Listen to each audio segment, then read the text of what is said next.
Who is coming to a room in 2025 specifically looking to hear A-Ladies? I'm asking you.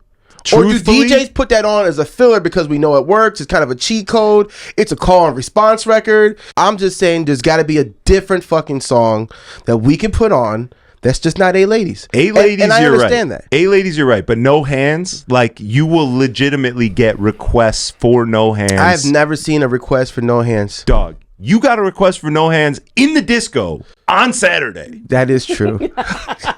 You're just going to come on my podcast and cap away? You're just going to come on this pod? I'm potting, man. I'm fucking up. You're going to just leak misinformation right out of your fucking face like that? Well, all right. Battle raps cause I've shaken grown men to the point that they can't even face their own friends. That's why they rhyme about jewels, not life, cause the ice on which they skating is so... Cut these cameras on. Let's go, man. Come on, we rolling? Are we rolling? Oh, we are 100%. Let's go, baby. Welcome back to the Party with Strategy podcast. My favorite guest, reoccurring, the residency. That's what this is. This is the residency. Yeah. Come on, man. We got residencies. We got residencies, dog. Come on, man. What's up, man? How you feel? Good. How you doing? I feel like I just saw you 2 days ago. Because you did. How was the rest of Saturday night? I didn't even ask. It was good. It was a slow die down, but it was good. Kept people in there. I got to play some cool shit. I got there was a table of all white boys, like Patagonia wearing frat boy white guys, and they were rocking to the disco house shit. I played that Just Be Good to Me. That shit. They knew the words. They were fucking singing it. Disco's fucking. It was crazy, bro. They were like all in on it. Every track I played, they were like, "Oh, you're fucking killing it!" Like they literally came there for the disco. Yeah, that's a great feeling. It was incredible. I played there a couple weeks ago, or was it last week? And there was like a lady who I was playing like some Purple Disco Machine and some other stuff, and she knew it. And she's like, "Yes, this is the one.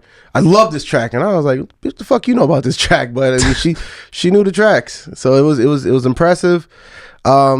People are catching on. I think it's I like the fact that we go in there with no nonsense. We tell people respectfully to go F off who want to hear the goofy stuff. We don't. It's respectfully. It's respectfully. But we also the ecosystem of Hubbard Street. We send them. We tell them where to go depending on what they request. Yeah. If you want to hear hip hop, I just tell them to go across the street. They got hip hop over there. Yeah. If you want to hear if you want to get into the request hour, you go to Boss Bar. I'm sure whatever DJs over there will take your request. Yeah.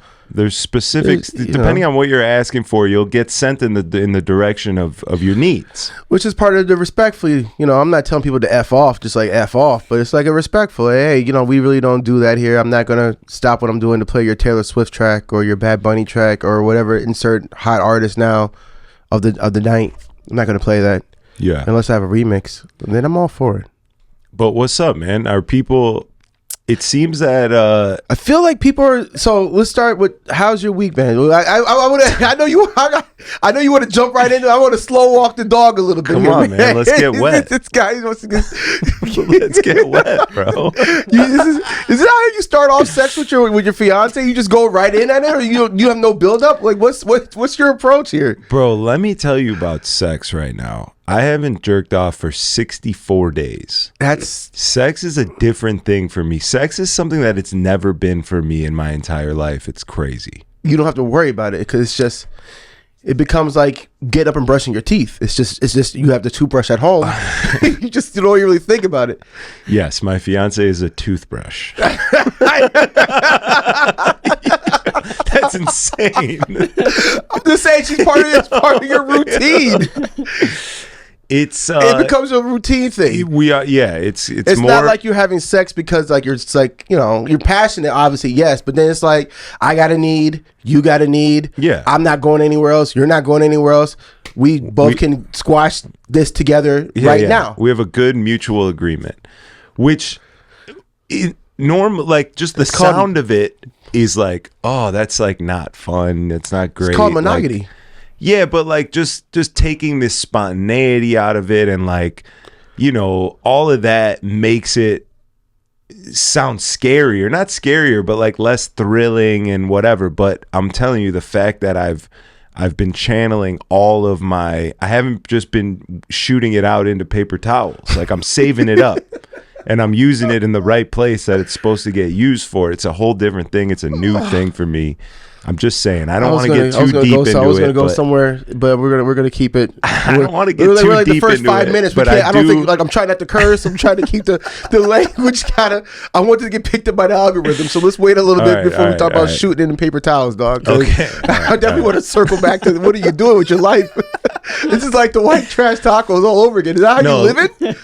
I mean, yeah, absolutely. Get yourself like a warm rag, wet it up. What? Yeah. That's crazy. That's crazy. Yeah, you're cleaning yourself. Well, you just you wash your hands and what do you dry them with the paper towel? And you just, while I'm at it, just clean this up. Do I need to walk you through my process? No, I don't want you to walk me through anything. I'm just telling you that's not crazy. Listen, okay, off of this because this is going somewhere totally different. This is what happens when we've gotten derailed. We spend too much fucking time with each other, dog. We've gotten derailed. Talking about fucking cleanup methods is nuts. I want to say that I personally think I had one of the greatest sets of my life on Saturday. You had a good set, and it was nothing other than just me being free of my own mind. Just enjoying what I'm doing and not overthinking it and really just being fully in the moment, dancing, were you enjoying, not having doing fun. That before?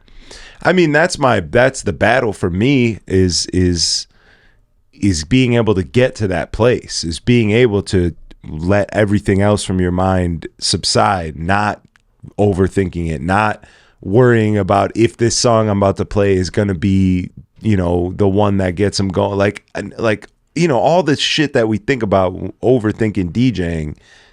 The goal for me every night is to be able to let all of that go. And it's not as easy. It's not easy at all. You haven't really found like a happy medium, or like you're happy with is it like, I don't know. I guess I'm struggling to figure out like what it is you're saying. Cause I feel like I just go in and I just play good music that I enjoy and have a good time. And that's it.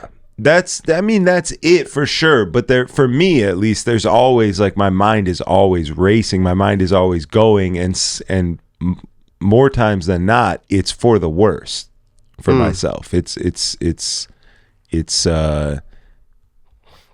too, you're coming up with too many scenarios. You're overthinking. Overthinking is that's the main. That's the basis. Well, let me tell you, you've been doing a great job, man. I appreciate it. Thank you. Crush it. Some nights I could tell when you could tell, I can't sink in. I gotta get you to lock in. So then, like, I feel like I gotta put the pressure on, or put you on my back paws and carry you across the finish line. Like, I think there was like one night, like I could just tell you weren't into it. And like I walked in, looked like you were crying. I don't know what was going on. Like your eyes were glossy. I think you were just tired. Oh, it was the night. Yeah, it was like, was it last week or something? The week before, wherever you were gonna get some rest, and then Shadow called you in to go do something else. Yeah, and like I remember walking in, and like you looked like you just like crying, dog. I don't know what was going on. You were just like, yo, dog, I'm just. And you looked at me, it's like, I don't give a fuck what happens to this room right now. So I'm ready for next week. Yeah. And I was That's what I'm saying. And I was like, I'll jump back on, dog. You like, you sure? Hey, you want to jump on? I mean, and I was like, I got you, man. And but after my set, I think it got you a little hyped, and then you finished strong. Yeah, that's the beauty of having two people. That's the beauty. See, White Shadow understands that, and that's why he did that. Clubs don't understand that. What do you got? It's a different person. You got a proposal? The same thing, but different person.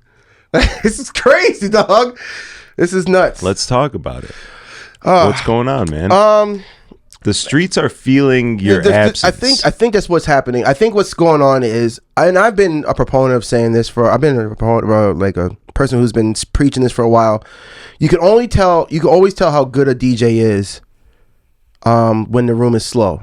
Right? Does that make sense? So like, I don't care if the room is slammed and you are able to throw on whatever, like people are there to party. It's kind of a given. It's almost like you can't really mess it up. But when the room is slow and people aren't really drinking as much, and it's the winter time, and they had to fight to get out into the snow, and it may not be all the way popping, and now they're doing something that they normally don't do. They listen to all the DJs in depth. They're listening to transitions, songs, or they're really paying attention. Can you get it's easy to get 200 people to dance, I think. You know, you go up there and play whatever's popular, they're dancing. 20 people though, it's a little bit tougher. It's tougher. It's a lot tougher. So you can always tell how good of a DJ is if they can play to a slower, empty room. I've always been a person who says this, and I preach this, and I've always been the person to try to make that a challenge. If there's 5 people walking in, I'm getting those 5 people to dance. I'm getting them to sing. I'm getting them to have a good time. I'm getting them to walk out with my Instagram. That's my thought process. As we get into the slower season, I think a lot of DJs you're going to see who's who. And I think a lot of places know that. Hey, this DJ played some bullshit, but luckily the place was still packed and it didn't matter. Now if the room is like a third or quarter packed and the DJ plays some bullshit, it's going to hit way differently. So now I'm starting to get a lot of the calls again now. Hey, we're getting the slow season. We need a great DJ in here to keep people here because, you know, DJ over here may not be cutting it, or we just need better DJs on the roster. We've been getting by. It's summer. It's popping in Chicago. Now it's not going to be popping, and we kind of need to get some talent in here. Yeah. And I feel like that's anywhere. I think I'm sure you're getting those calls. I'm sure we all get those calls, the good ones anyway. It's been weird because in the last 20 minutes, I've had 2 people from two different spots just hit me up. And I had a really interesting thing happen this past weekend. One of the head guys of a spot came in, like, you know, he's like the guy of the whole building, and came in and saw how great of a time people were having while I was playing disco. And looked at me dead in my face and said, "Look, bro, how the fuck can we get you to come back? Like, all bullshit aside, are you in a contract? Is this a deal? Like, what is it?" I'm like, "Yeah, it's a handshake agreement. You know, they pay me so much. I only play here. They give me all these days. I only play here. Obviously, if I break that agreement, then things can break down between this relationship, and I might not get booked. I might not get paid the same. It's a little different. So you're paying for the exclusivity. Fuck all that, man. I just need you at my spot. I'll talk to," and he drops the owner's name. I'll talk to the owner. So I said, "Oh shit, okay, yo, dog, you want to go talk to him, owner to owner? By all means." I like a little fight over me, man. You know, go ahead and fight over me a little bit. Absolutely. You know, I like that. And so then he was like, "I'll reach out to our DJ booking company. I'll reach out to the owner and we'll get something popping." So the DJ booking company ain't going to really have nothing to do with it. It's going to be the owner. If you can talk to him and persuade him, then, you know, by all means. But, you know, I wasn't trying to laugh or shit on him or nothing like that. It was just like, you know, I feel fine. I feel content right now.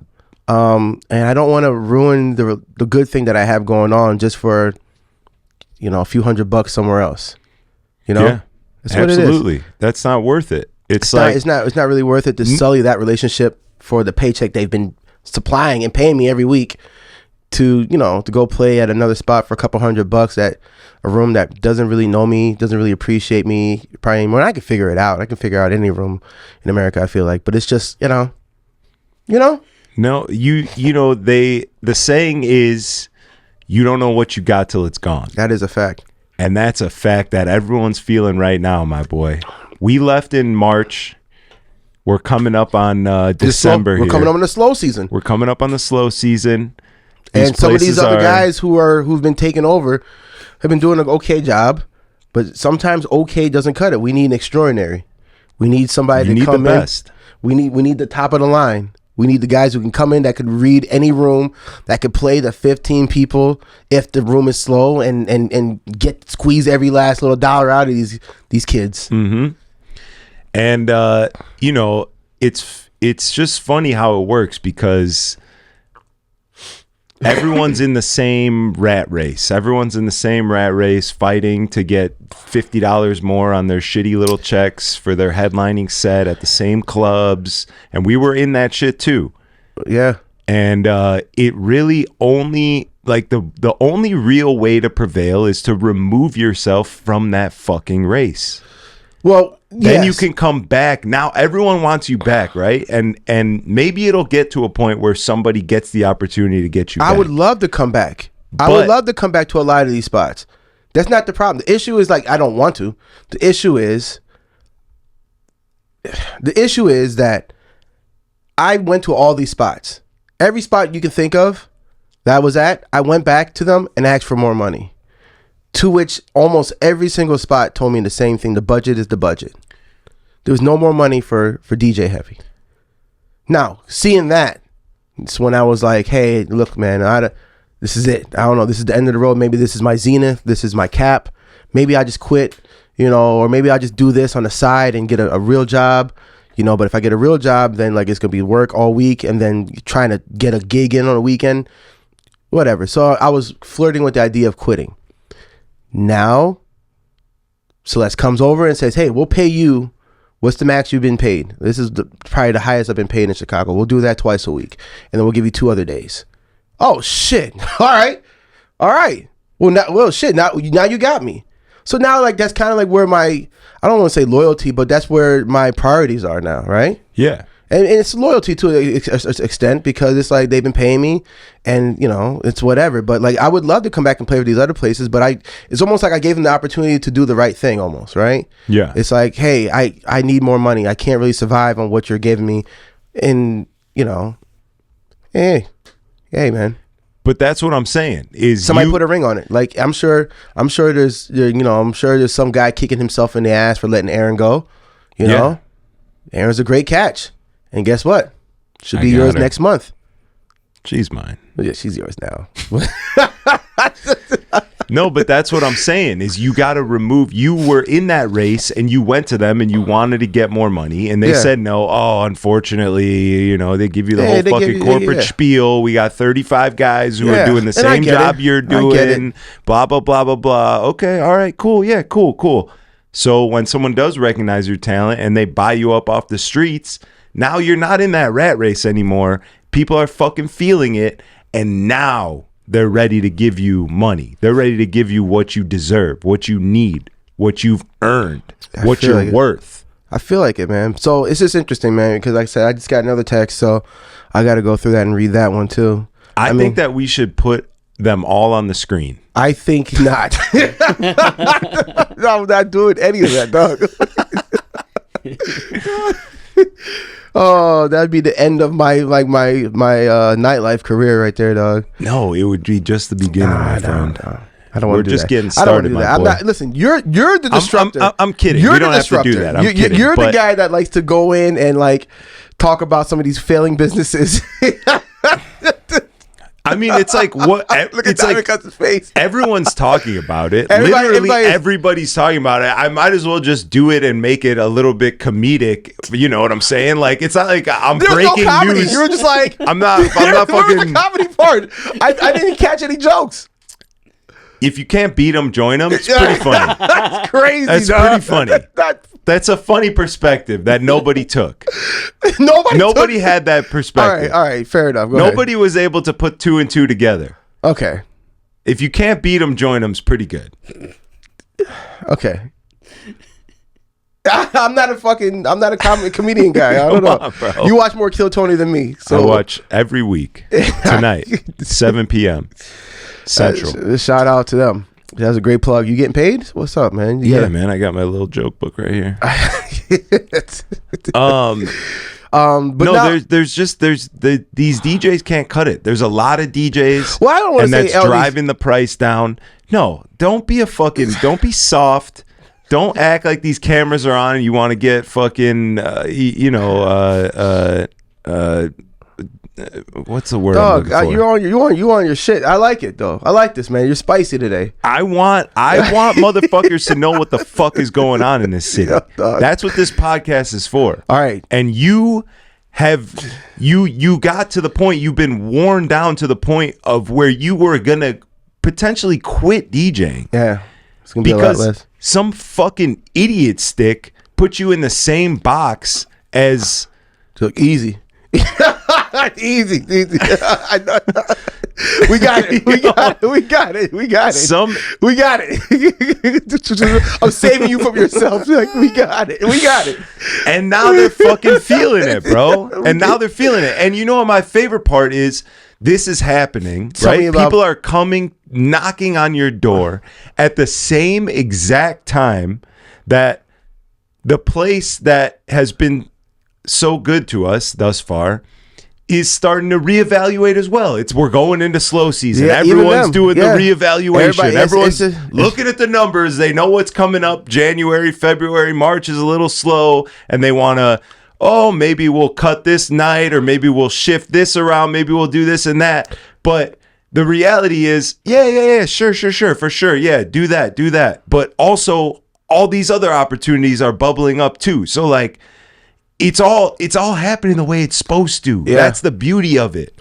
When you're fucking incredible at what you do, that's the beauty of it. Yeah. You have all these options. You don't have to be in that rat race. You don't have to be put in that box. You don't have to be on the same fucking flyer as every other fucking DJ in this city that's just trying to go around and collect as many checks as possible. $200 check at every spot and DJ 4 spots in one night. Yeah, there's nothing. Like there's hour no here, value hour there. Go across town, be late, DJ another hour, 40 minutes, grab $150, you need that. $200. That's part of the game. That is absolutely part of the game. As a DJ, that's one level is booking 7 gigs in a night and running around the city. You did that shit? Oh my God, bro. Yes. There was like the multiple gigs thing, but then there's also like at Stout, I DJ for 12 hours straight on St. Patrick's Day, 7 a.m. to 7 p.m. That's insane. Like, I'll never forget. How many times you had to take a piss during that set? A lot. I had a lot of bathroom break mixes. The line is long too. What do you do in that situation? It's like it's packed for St. Patty's Day. I'm the DJ. I gotta piss. I go in front of everyone. Oh wow. Yeah. Good for you, man. Yeah, bro. What? I gotta get back there and put the music on. What do you want me to do? I'm gonna get you a nurse. It's gonna give you a catheter. Nope. It's gonna cath you. I'm out. Why? Do you think I want something going up my piss hole? You never have to piss. That I will piss. No, I'm fine with pissing. You don't. But I'm saying I'm trying to help you, so you don't have to. No. But I'm trying to help you. I'm fine with pissing like a normal human. It's not normal when you go every 20 minutes. I'm fine with pissing like an irregular human. All right, there you go. That's fine, dog. But listen to me. I'm listening. I'm all ears. It's beautiful what's happening right now.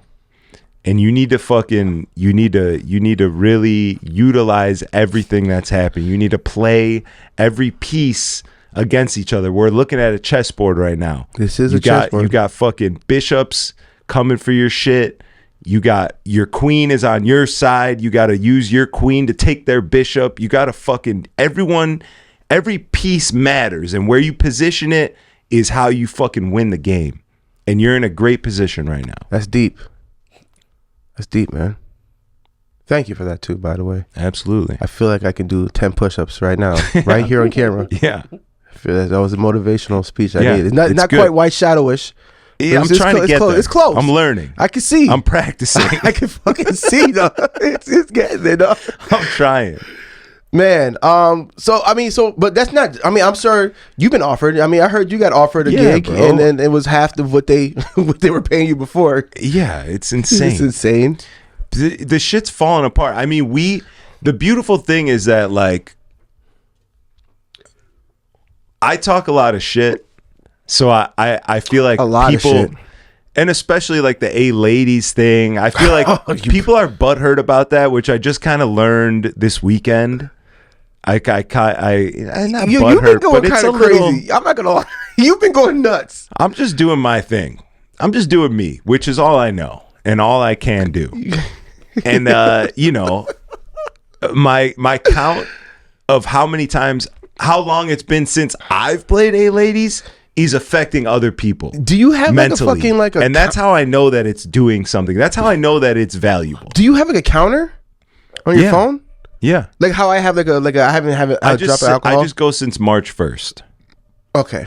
I just go, yeah. since March 1st. And I also haven't jerked off since September 15th. Again, that was something I could have, you know, just tell me about. Oh my God. But yeah, I mean, obviously, if you start teasing, is essentially what you're doing. You start mocking and teasing other DJs. Hey, my job doesn't require me to fucking play Hey Ladies. What about you? What about you bums? That's not anything near what I've ever said. Then it becomes kind of like this guy thinks he's fucking better than us. But I've never said anything about anyone else. All I'm talking about is me and why it feels good for me and why I want to continue on my journey. And people look at that. Shut the fuck up. You're making it sound like it's like a 20-step program, dog. You're just not playing a song. Yeah, but it's more than that. It's deeper than that. Okay, everyone obviously is relating the fact that I'm saying I'm not playing A Ladies to the fact that I'm not playing these open format rooms, essentially. And now they're feeling bad for playing these open format rooms and playing A Ladies. I don't think there's anything wrong with playing A Ladies. I don't think there is either. It's just for me personally. I do think that as DJs, and this is where's my camera right here. I think as DJs, we need to hit refresh on the playlist. Everybody, just a little bit, dog. And maybe we let some of these songs go.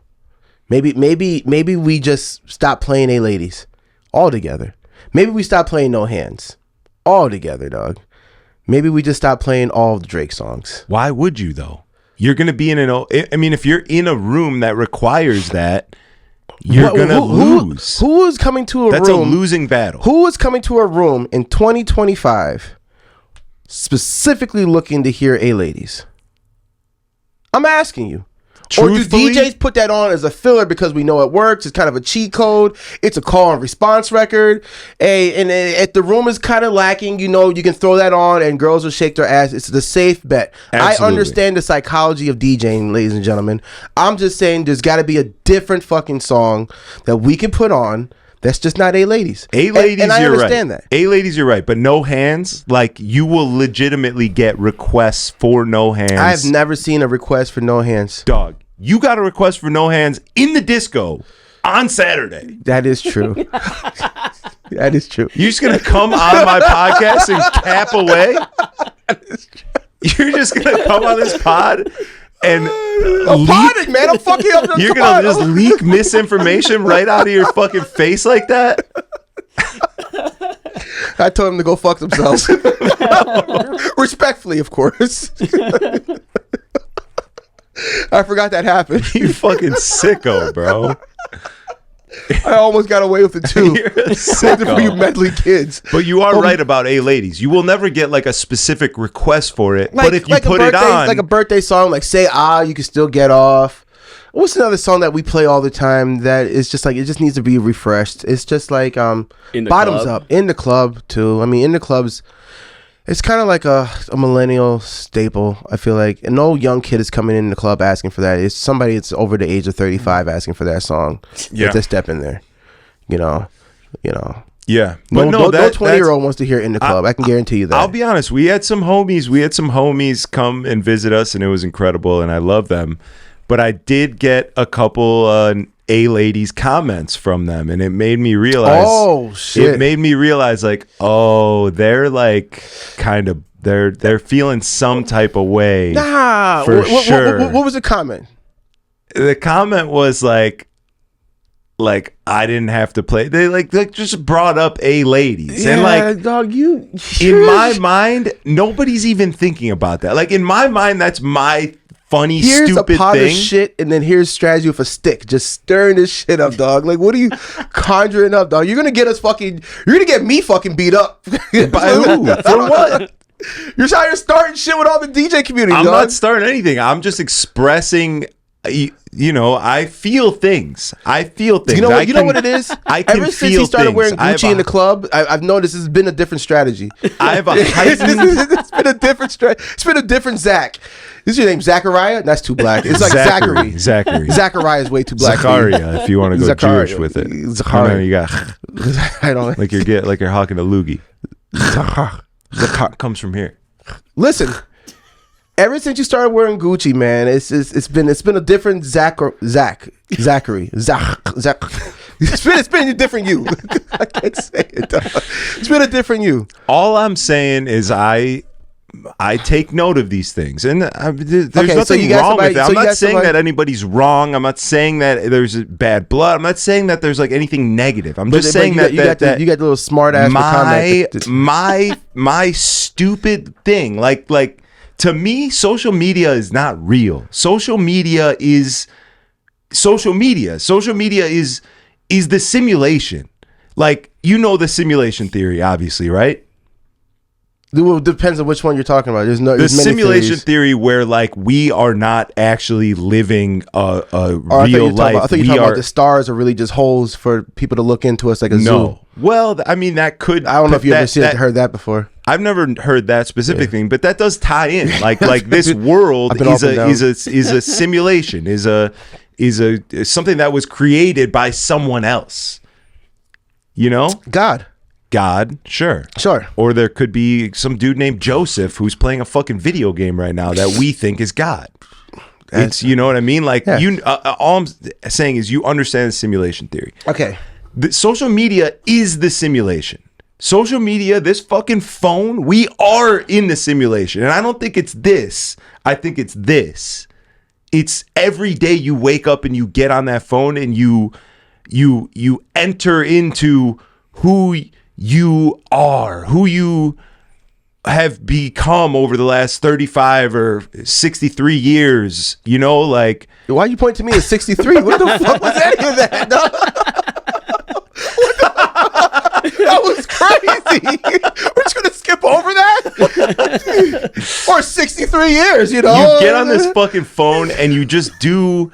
You project who you want to be, who you think you are, who you've become, who you've built up. I've heard the best example of this is that we treat social media. Somebody describes social media as we're our own personal sitcoms. We get on there, and it's usually like you start off like showing off when you get married or the proposal. Yeah. You know, you get to, they got feathers and shit coming off of me. Jack is old. You get the proposal, and then you're gonna put on pictures of your wedding. Yeah, we're watching the shit, and then you're gonna show you DJing in between your job. That's what I'm saying. And then you're gonna get married. You go on vacation. We're gonna see where you're at vacation. We're gonna see you for New Year's. We're gonna see you have the baby. We're gonna see your kids grow up, and it's the sitcom. Which is whatever season this is. Exactly. I feel that. Exactly. Which is like, which was deep. There's real. It is real because we're all doing all of those things, but it's also very not real. It's not real at all. It's not. It's just what I'm projecting to the world for that 24-hour period or whatever it is. If it's on my fucking, a hard post, it's there forever. Whatever it is, it's not real. It's not real. And people forget that sometimes. I think people just forget that, like, you have to go and talk to somebody and like really experience them and be able to feel them and look at them in the face. I feel like the kids call it touch grass. You got to touch grass a little bit. That's what the kids call it, It's important. Not my 63-year-old ass. I had no idea. It's important. It's fucking crazy, dog. Fucking this guy, man. Let that go. You're 63 years. What the fuck that number even come from? I was gonna say 42, but oh god, you're just disrespectful with it, dog. It's crazy. Anyway, man. So now, where were you even going with any of this? Well, I'm just saying, like, the A ladies thing. I just realized this weekend that like it's sort of upsetting. So are you gonna stop? Absolutely not. But I'm going to hopefully be able to explain that it's not. So you're hoping that this life. Baby Diamond clips this up. No, and then you get this is like your way of explaining yourself without having to really explain yourself in a sense. I mean, sure. That way you don't have to respond to every single person because I'm sure they're gonna be people coming at your head top. Sure, that's a small piece of it, but the reality is like I'm just speaking out loud. It's just something like literally I noticed over the weekend, and I'm like, oh, that's Okay, I see what's going on here. I understand this. And no, it's not going to make me stop. It's probably going to make me go harder. That's the problem. That's my personal problem. That's a Zachary thing. That's definitely one of you. Yeah. I went to Tao this past weekend to go check out last weekend to check out Mr. Shaw. Yeah, shouts to Mr. Shaw. Shout out to Mr. Shaw. He got to headline his first night at Tao. That went really well. It was weird being back, but it felt good. I missed it. But like not missed it in a way of working, but missed it just being around those people, because like the staff at Tao was really nice, man. Top tier staff. I got to talk with the door guys, Stu and all those guys, and then Morgan was there. I haven't talked to Morgan. I feel like it forever. Me and Morgan got to chop it up, gave him a big old hug, and told him how much I missed those guys. And then got to walk in, got to see the people at even from the security walking in that's wanding you down. You could chop it up with them, and then go up the stairs. And then I saw Dan Neebs, and then all the other security and staff, and it was just good just to be back in there. But it was also nice to support Shaw, man. I will say, man, he was there for when I first headlined, which was really dope. And so for me to be able to pay that back was, I feel like important to me. I feel like, you know, he'll remember that, and it just speaks to, I feel like, hopefully it speaks to my character as just like a supporter, So yeah, I supported Shaw and it was good. He did a good job. Metro came through and we ended up kicking it, and we just sat back and just watched Shaw do his thing. He sold a few tables, which was, hey, you want to get the attention of Tao? Sell some tables, man. He sold some tables. Them boys were rich. Let's just say, the type of clientele he has, they're rich. So yeah, they own the hotels, they own the convenience stores. I know I'm not going to go that far, but they're dabbling. I wasn't going to go there. They're dabbling I was going to say in. they own 7-Elevens, but here we are now, dog. Well, I didn't say 7-Eleven, but they're rich. I don't know what they do. They got a couple Dunkins in their portfolios. Listen, it was just. Why do they own Dunkins, dog? Why are there so many? Because it's lucrative. America runs on Dunkin', and Indians run Dunkin'. So do with that what you will. Remember when they took over the subways? They got those too, dog. They got money. They got money, dog. They're out here. They're out here. No wonder you was trying to get into weddings back in the day. Yeah, you almost you was trying to dog. You were crazy. You're like, I'm trying to do all the Indian weddings, dog. I'm trying to snake it. I'm trying to beat out Hollywood. Like, what are you doing right now? But they had to buy. If you want to get Tao's attention, you book a table and then you have that table go nuts. They just had the Ace of Spades bottles just pouring out. It was very impressive, man. It was really great to see. So I say that to say that won't be his first and last time. He'll be back again really soon. Yeah, we all knew that though. He's a great DJ. He's a great DJ. He knows what he's doing. He doesn't. He played A-Ladies. I'm sure it makes sense. It's. Listen, this is not about anyone but myself. That was my whole point. Like, this is my thing. Don't try and take my thing. This is mine. You guys should all continue to play A-Ladies. Okay. So what would be my thing then? What's my thing? I don't know. I mean, that's like, I like to do and say stupid things on the internet. I feel like you don't. That's not really your thing. That's not, you know what I mean? Like, I don't know. But if you had to help me come up with things, I need something now. Like my management group is telling me I need to post a little bit more. So maybe I come up with some goofy shit like this, or I can just like point at a screen and be like, these are the top disco songs. Be like, no, see, you shouldn't do that. And then be like, you shouldn't. And then as the songs pop up over the place and be pointing like, that's already been done. The biggest mistake is just trying to is seeing something and being like, I want to do that. But what you do have is an incredible library of music. It's impressive. Now that we're in this disco thing, your disco shit is crazy. Like, you're making these edits, you're digging up these tracks that nobody's ever really heard, and then you're putting some more familiar vocals on them and chopping them up and making them awesome dance tracks. So you obviously have a deep knowledge of what tracks are good. So like that lane of like being a selector kind of, I think would be dope. But I think you should do, you know, the fucking video where you're pointing to the song and it's coming on the screen. No, but your own version of that for sure. Yeah, like maybe if you even mix them, quick mix or something, because you're dope at mixing. Like, you know what I mean? Like whatever you would enjoy doing, I would say. I enjoy nothing with social media. Let's be clear. Yeah, the social media aspect, I hate course. everything about social media, and I hate all you people out there that are forcing me to fucking be a part of this social media simulation shit.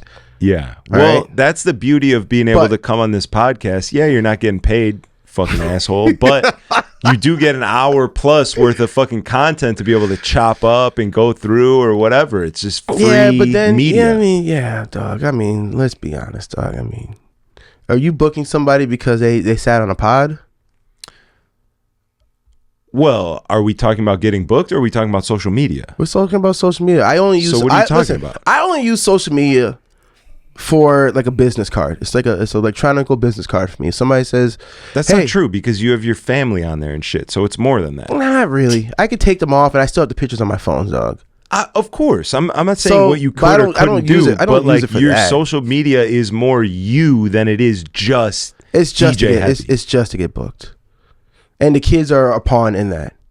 Okay, all right. Okay. Now we're talking. Because is that helpful? Do I have that to look forward to when I have some children? Listen, I've got a gig one time, right? It was at LinkedIn. Shout out to LinkedIn, and they had this guy hit me up. He worked there, and he's like, "Yo, I need you to give me your Instagram and your press kit and submit it." And LinkedIn looked over like 6 or 7 different DJs, and it came down to me and this like really hot looking girl. To which I said, "Oh, they're gonna pick the bigger girl. No, not the bigger girl, but the bigger name on the internet. She has way more followers. She's way prettier. Puts probably a little bit more than 10 minutes into her appearance. Me, it's just like comb the beard out, throw a shirt on and black on, and go out and go play." So I'm like, I didn't get this gig. It's all good. Come to find out, it's a company, and they all saw that I was getting ready to have kids, and they resonated with that. They like that, and they were like, "Hey, we have a lot of people here who are young, who are starting families, and you were the most relatable one out of all that." To which I said, "Oh shit, light bulb. Well, that's a good idea, man. Maybe." And then my guy who booked me, he ended up saying like, "Hey man, like I don't want to make this sound insensitive, but you should leverage your children a little bit to empathize with people, to pull that emotion out of them, because that's what ultimately got you booked. You know, they're gonna book, you know, maybe the family guy or the guy who's working hard to provide his family, then the degenerate or half naked girl. Yeah, absolutely. You know, for a corporate event." To which I said, "Okay, cool." And I posted a few pictures here and there, but I've been mindful not to post them too much anymore. There's some weirdos on the internet. Yeah, but you know, I mean, but again, if I ever posted my children, or it's just to get a gig. It's for gigs. It's for gigs. It's just to show people. I'm glad that we got that straight. Yeah, so it's not about love. Just I love my children, though. I don't need to post them to show that I love them. Yeah, of course. You know, is that what you do with you in yours? Yeah, it's only to like you post your girl just to show other people that I do love her. It's not about how much I love her behind closed doors. It's about how much other people perceive that I love her. So you're posting for other people? I'm posting for other people. Why do we do that? Well, I don't want to get deep. I don't want to get deep on you. But that was me joking. I don't really do that, but I think that we definitely do that because why do you give a fuck? Because we're fucking sick. We're sick. We're sick, and this fucking thing is the disease. That's why we do it. We're all fucking sick in our heads, bro. That's what I'm saying. So that's why this is our little. We get a little dopamine off it. You post your girl, you get fucking 35 likes on it on your story, and you're like, oh my god, my brain is people like it. Give me more. What is that? We're fucking sick, bro. We're sick. We're all sick. What was that? That's why my fucking mom's on Facebook at 2 a.m. scrolling around. I gotta take a piss. What is she doing at 2 a.m.? No, don't leave. Don't leave. Thank you guys for watching and supporting the show. The Party with Strategy podcast has a brand new sponsor, a local Chicago meal prep company, Prepped and Plated. Female owned and operated. I've known this woman for a long time. She's fantastic, and I love what she's doing right now. She's giving people what they want. She's giving me what I'm looking for, and everyone else I talk to is looking for. Locally sourced meats, no steroids, antibiotics, hormones, or preservatives. No dyes, no seed oils, no sugar added. Everything is clean, good ingredients, high quality, and it tastes even better than all the things that I just said. It's a great company. I'm excited. She's helping me shred for my wedding that I got coming up. We're working together. We're building something. We're supporting Chicago. I think if you guys are looking for good, high quality food, if you're looking for a diet plan, or if you're just looking to support a local Chicago business, go to preppedandplated.com. Place your order. It's easy. Add your meals to the cart. Check out. They get delivered straight to you. Boom, you're ready to go. Let's go, champ. Let's get back to the show. Thank you again for watching and supporting. Booyah. This can only get worse. It's only gonna get worse. All right, you want to know what my mom's doing at 2 a.m.? Yeah, that's what you asked me before I went to pee. What? You want to know what my mom's up to at 2 a.m.? Your highly vaccinated mother. What is she doing? She's vaccinated and she's on Facebook, dog. My mom is. First off, let's start clear, dog. Don't, before you get into the mom slander, say something nice. It's not slander at all. Okay, go ahead. I was just gonna say my mom's up late. She's a night owl. She's always been that way. That's I think where I get it as well. You get it from, yeah. Yeah. Okay. She's just always she's a late night legend. Shouts to the Club crazy, dog. It's about the late night legend. It's crazy, dog. That's a different meaning on a different day, dog. It's not slanderous. I love my mother, nuts. but I can. That's what they call prostitutes back in the 80s. Late night legends, dog. Oh, what are you doing? You said it. I didn't say it. Call her a late night legend. Just clean it up a little bit, dog. It's your fucking mother. Shit. She's the best. She's there up we late. go. There we go. She likes watching Howie Mandel on Deal or No Deal. Is he on Deal or No Deal? Is that still around?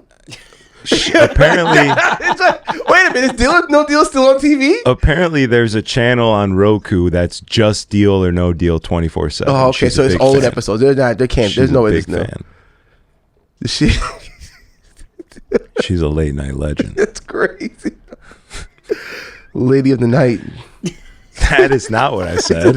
It's close enough, dog. Actually, I think what I said is a little bit better.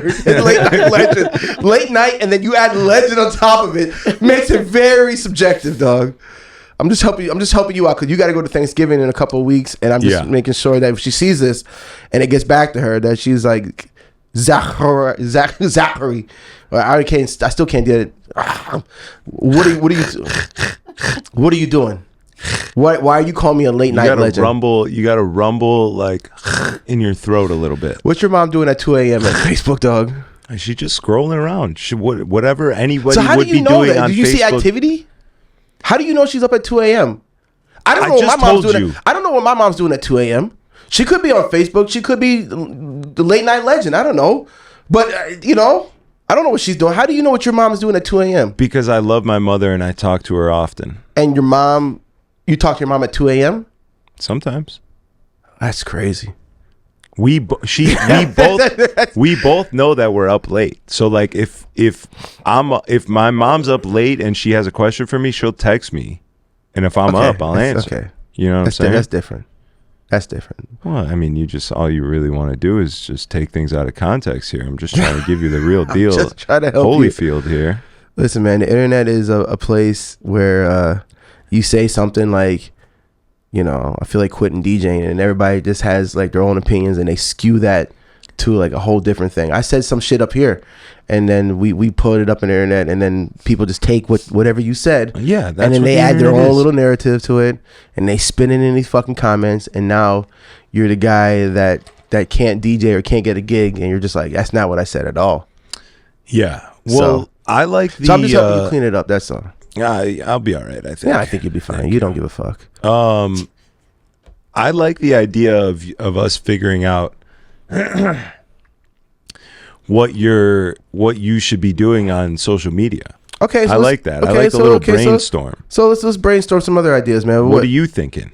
Well, I mean, I said to do what you enjoy. I want to be off social media completely. To be honest with you, I feel that. I was just telling Diamond Cuts that like I don't even get on Facebook since I want to say like I stopped going on Facebook since Trump's first campaign, and I started seeing like, okay, this is getting kind of whatever. Then he wins in 2016, and I'm like, all right, I just need to get off this fucking app completely. Yeah. Then 2020 hits. And I'm not really on it, but I do pop in every now and then, and I'm just like, it's still scary over here. I'm getting the fuck out of here. And I don't even know what it's like over there now. Yeah, it's a terrible place. I don't go on there ever. It's that and Threads. I deleted Facebook off my phone 2020. I posted my black square and I deleted the app. Yeah, we talked about this black square thing. I went out. I dropped the mic. On the George Floyd post is crazy. That's when you decided to bow out. Yeah, dog. It's nuts. I said, "Here, y'all can have spit this." some more narratives, dog. You can have this. What does that even mean? That's what you wanted. That's not what anybody wanted. That's fucking nuts, dog. That's what you wanted. You got what you wanted. Nobody wanted that. That's crazy. No, what do you like? I don't like doing any. Listen, I like I don't know. I got to figure it out though. Whatever it is, I got to figure out because I feel like I need an angle or a hook, right? And since like that whole thing happened on the Road podcast, I've had like an influx of like 200 to 300 new followers of all DJs, and I'm just like, I don't know why you guys followed me. I don't want any of you guys to really follow me because I just when DJs follow DJs, it's just I don't know. It's kind of like pointless to me. I don't know. I would much rather have 300 new fans follow me than 300 DJs. Or if somebody... Well, what if DJs are your fans? I don't know. What if they like what you're doing? Or what if they're they there want to your steal edits? my routines. They're there to watch and judge me. Oh, it's Crooked is saying this guy's dope. How dope can this guy really be? Let's check out his page. I really don't see anything. If I'm up there doing like a fucking routine now, are they up there judging me? Oh, that's not a clean scratch. This guy can't really get down. Yeah, well, you're not like a routine DJ, so I would never do that. That'd be a terrible idea. That would be a fucking awful idea. That's terrible.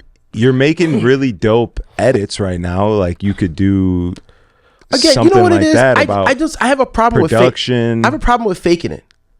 I'm a very unhappy person, but I fake it, right? Yeah. So I just have a problem looking goofy and faking it, right? If I'm in there like, check out this new edit and then play it, I'm dancing on screen, fucking hang me. But you don't have to do that. That's what I'm trying to tell you. I'm saying, dog, you don't have to do any of that. You don't have to fake anything.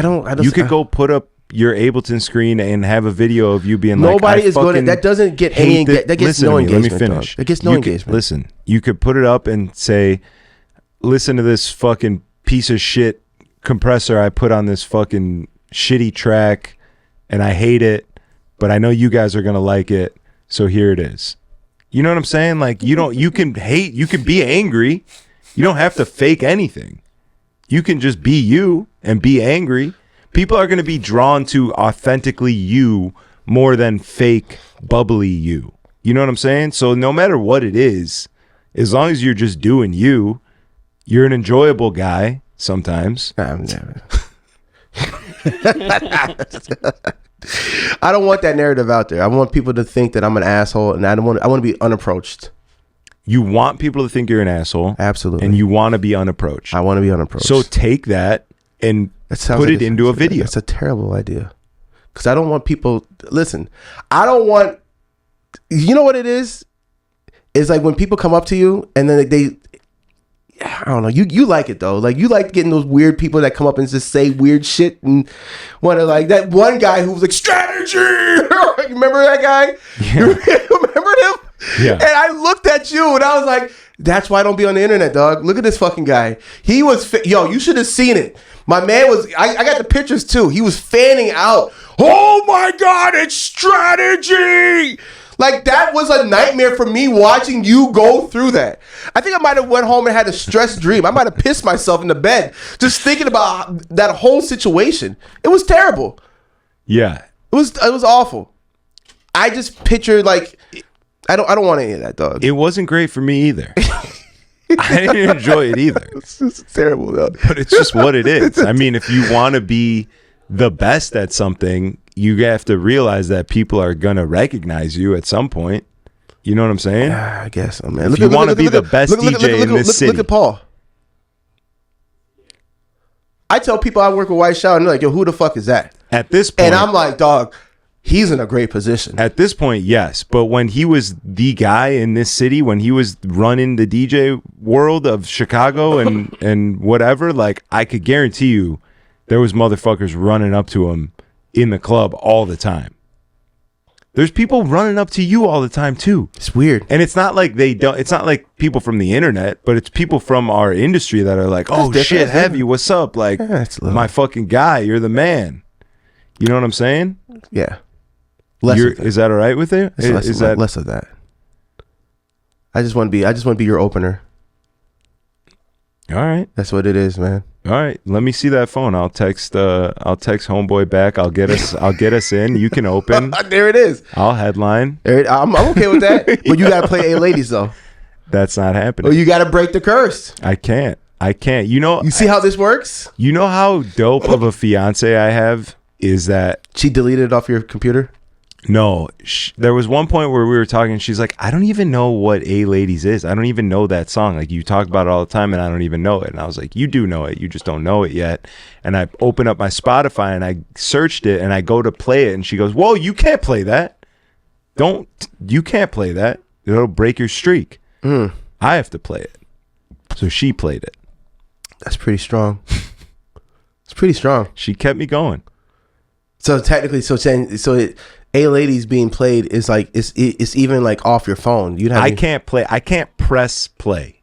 If I pulled it up on my Spotify right now and asked you to press play, you can't even. I wouldn't do it. You physically. That would be me playing A-Ladies. But what if I played it on the podcast? It's fine. It's because I played some copyright issues, but imagine getting sued for was it Travis Porter? Yeah. Uh-huh. I want to say Travis Scott for a second. Too many Travises. No. Travis Scott, that's the guy that killed all those people at Astroworld. Oh my God, dog! It's like you say the worst shit ever. What? Those are children. What's wrong with you? This has to be a Patreon. This could be a Patreon episode, dog. This is crazy. This guy just nuts. Anyway, we got some big news. Have we talked about the flow? No, but this will come out on Monday, and we're doing that on Saturday. So yeah, we can talk about it now real quick. We got some big news.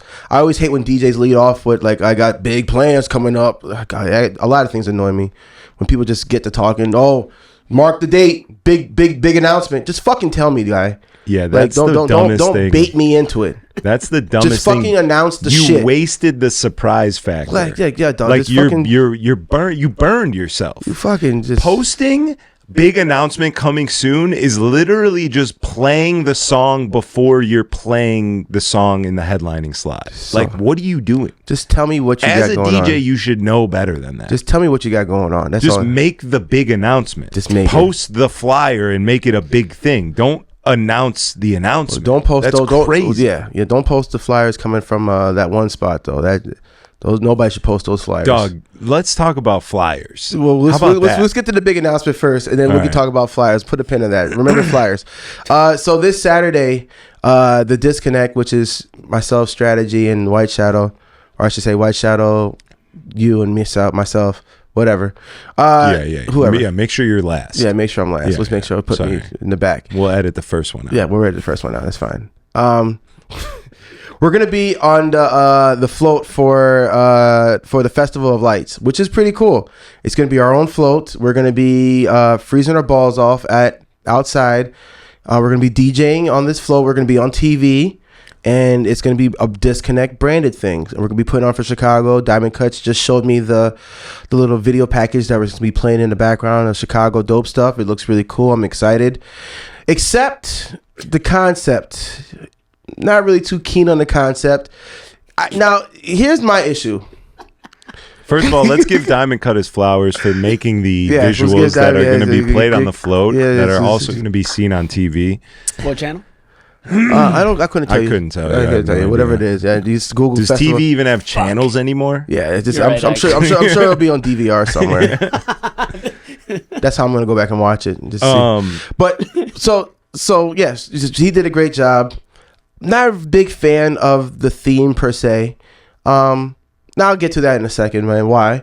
And it's funny because I could have sworn you told me it was Paul's idea. Then Paul said it was your idea that you came up with it. So now I just got two people just kind of pointing at each other like the Spider-Man fucking meme. You just and had I want to like address my anger somewhere because again, you know I'm an angry guy. So I want to go home and curse somebody out, but I don't know who the fuck cursed out here. I'll help you right now. You get things mixed up often. Paul's idea was the whole Ferris Bueller thing. So that's Paul's idea. So by the time you're seeing this, you have already seen that we've done this whole Ferris Bueller thing. So let's get into that. Ferris Bueller is like the theme for the float, apparently. Okay, I guess because Ferris Bueller was on a float in the movie. I'm with it. So that's his theme. Now, when we were discussing who should be who, you're gonna thank me. You're gonna thank me. I said, hey, there's no black people in this movie. That's what I said. Unless it's like some cop or something. There was like no real black prominent actors in this movie. So how are we going to pull this off without me just going full whiteface? So the first iteration of who should be who was Paul is Ferris Bueller, I'm Cam, and you're the sister. All right? Whose idea was that? Yeah, exactly. Whose idea was that? Was it named Janie? Wasn't mine. All right? It's fucking terrible. Wasn't mine. I said in my own head, I don't know if Heavy's going to love that. And his Jamaican friends definitely ain't going to.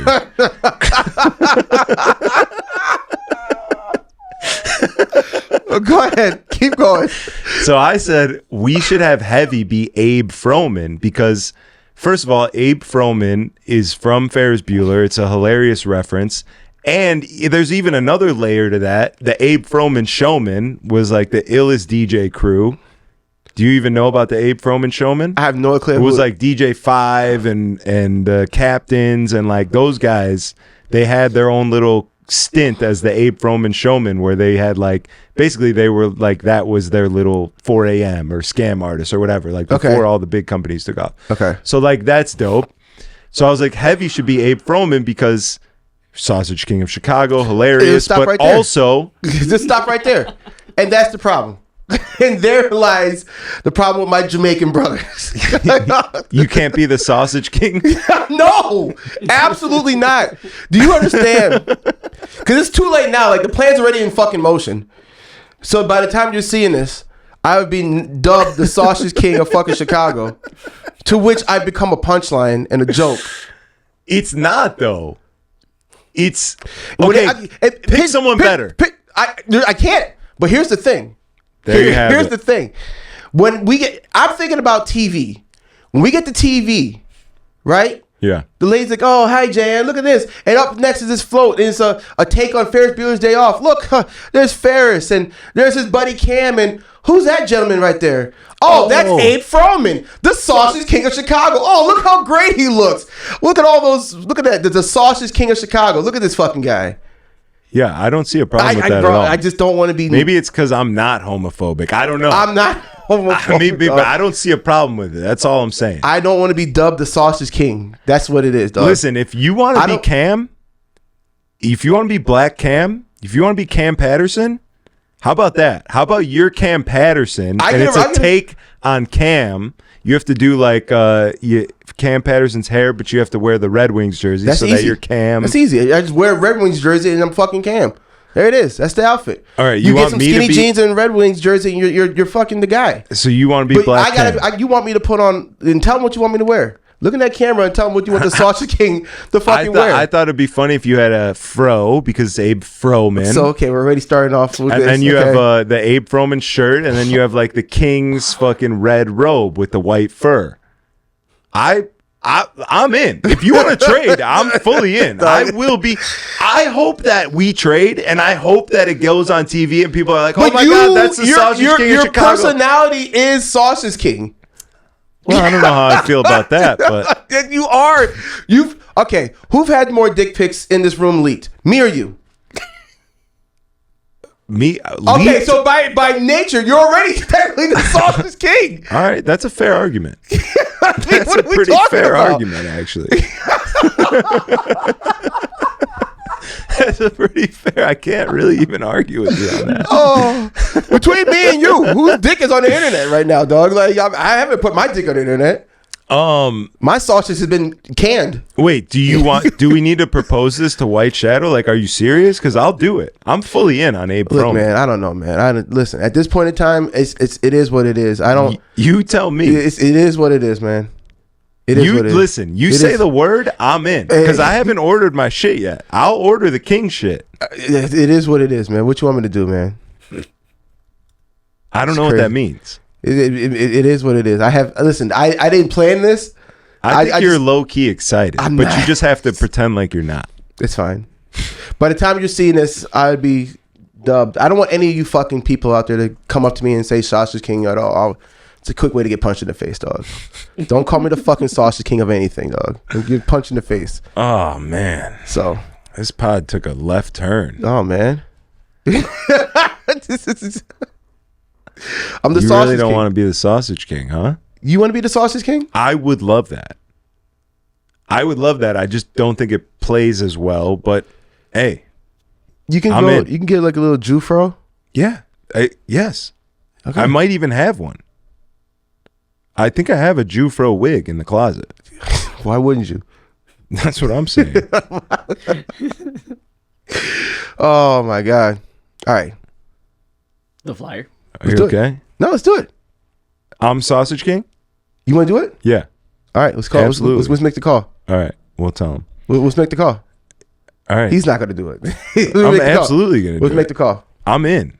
Abe Froman is the most legendary part of Ferris Bueller as a Chicagoan. Abe Froman, the Sausage King of Chicago, that is hilarious. So wait. Are you going to wear sausages? No. I'm going to wear the shirt. I'm going to wear everything you were supposed to wear. Which is There was but no sausages on the... That's on not what the- I was told. Who told you sausages? You see, hey dog, Who told you to wear sausages?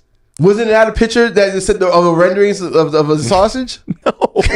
What is wrong with you? Dog, what is happening? What's wrong with you? There was a picture that was circulating Oh, no. of like a guy wearing a bunch of sausages. I was like, absolutely fucking not, dog. No. That's not happening. That didn't happen. Well, I could pull the picture up. I'll send. How about this? I'll send the picture to Let me see your sausage pic. Let me see the sausage pic you got. This isn't Snapchat, dog. Relax. I'm not showing Let you me see the fuck- sausage pic you got. All right, here we go, dog. Hold on, man. Let me vamp up here. Here we go. Here we go, dog. Hold on. Let me see your sausage pic, dog. This is just so you know, I'm not tripping on this. And I was like, oh no, this is not happening. I didn't see any sausage pic. You saw a sausage pic, dog. No. It was a sausage pic. To which I said, oh. I think we should go back to the original plan. You should be Ferris's sister. You're not gonna have me. That's the case. You want me dressed in a drag? That's not happening, dog. What, you kidding me right now? Oh, I gotta find our group chat now. Here it is. Here we go. Yeah. Give me that sausage, dog. Look at this. There's one. Where's the other one? There was two of them. No, that was the one picture of you said this other guy's sausage. You said you sent this sausage out. That was Bro, you had me follow. No, chill, dog. Chill. Fucking chill. But here's the sausage shit. Why are you so shook today? What's up, man? There it is. Look at that. Brother, this is a fucking woman. This is a rendering. This is a woman, Jean Courtney, Chicago sausage queen, sponsored by the Zion Meat Company during National Hot Dog something. You thought that this was sent as something that you should be wearing. Yeah, absolutely. Why else would you send that in no context? Just because it's fucking hilarious. This bitch has a sausage skirt on. I in no way did this come to me and I was like, oh yeah, that's what Effie's gonna be wearing. Are you insane? Some form of it, dog. There's some iteration. I was like, dog, what's happening? Nobody's talking to me, dog. I don't know what I'm you guys, talking to you I don't every know what you goddamn guys- day. I don't know what you guys have planned for me, dog. You're nuts, dude. Okay, You're nuts. I'll be the nuts guy then, man. We need You want to be the sausage king and the nuts guy. I'll be nuts. You want it all. You think you could just have the whole package like that? It's crazy, though. You fucking this guy, bro. Hey, man. Off of that, dog. How was that? Did not register in my mind whatsoever. That the same way it did you're for not you. wearing sausages. You're not the sausage king, so you wouldn't. You're think about also that. not wearing sausages. Yeah, okay, just so you know. Okay. Well, now we know. I don't want any sausages near me, dog. You thought you had a sausage skirt? Dog, I definitely thought they were gonna like hang some shit on me, dog. What are you talking about? I think Heavy's like think he's gonna have that little like sausage like links. And then there was something. Didn't you guys have? You guys put another picture of a guy with a hat and like wearing like a sausage necklace. I'm like, yo, absolutely not. What is happening right now? What is this? Listen, nobody's talking with me. I think we should. I'm just like, yo, you're the sausage king, and they're just sending me these pictures. I'm like, yo, what is any of this? I think this is nonsense. I think we should. I feel like I live in a bizarre world right now, and then you're laughing at me like. I will take full responsibility of Abe Froman, the Sausage King of Chicago. That excites me. That excites me way more than being Cam. Cam is cool because everybody can recognize, oh, that's Cam. That's the best friend. Okay. I think we should switch. You're also, it makes more sense for you to be in a Red Wings jersey. I felt a little icky about that. So, well, I think we should switch. Are you a Blackhawks fan? Yeah, I'm a Blackhawks fan. Okay. You don't like Blackhawks? I'm sorry? You don't like Blackhawks? Sounds like you're saying something else. The Chicago Blackhawks. Yes. Yes, Chicago Blackhawks. Yeah, you love Blackhawks. Yes, the Blackhawks. You love big Blackhawks. Okay. This is what happens when you have nothing to talk. This is what happens when you show up too many times to the podcast and like you don't really have anything to really talk about. We start talking gibberish, and all our little quarrels come out. This is crazy. Listen. I think we should move on to the next big and exciting news. Okay, what's the next big and exciting news? You getting married? That's pretty big and exciting, but that's not what I'm talking about. When this pod drops, we will have already done the float, and that'll be dope. Are you excited? I am excited. To be on TV? I'm a little, not really to be on TV, but just to do. It's exciting because I don't know anything. Like we're just like showing up. Like allegedly, we have this float. We have the disconnect. It's I believe it's DJ Shadow presents the disconnect. DJ White Shadow, sorry, not DJ Shadow. DJ White Shadow presents the disconnect. And that's like, this is our float, and we're just showing up and like getting on it the day of, like 30 minutes before. Like we haven't seen anything. It's kind of obviously we've helped with the visuals a little bit, and we have our costumes, but like we know nothing, and that excites me really. That's the most exciting part. But the real big news is New Year's Eve. Oh yeah. New Year's Eve, the disconnect is playing in Cabo with Pitbull. Is that with Pitbull? That's with Pitbull. I didn't realize that was okay. Yeah. See, I know that. I don't know. I think I do remember him being like there was a talks of him showing up and performing. I didn't know that was. Yeah. He's performing. He's the headliner. Okay. We are, I assume, going on after him because that's how it was last year. You did this party last year, yeah. Yeah. It was Lizzo last year. This year it's Pitbull. It's going to be fucking insane. Okay. And we got the disconnect, I imagine, going on after Pitbull. All right.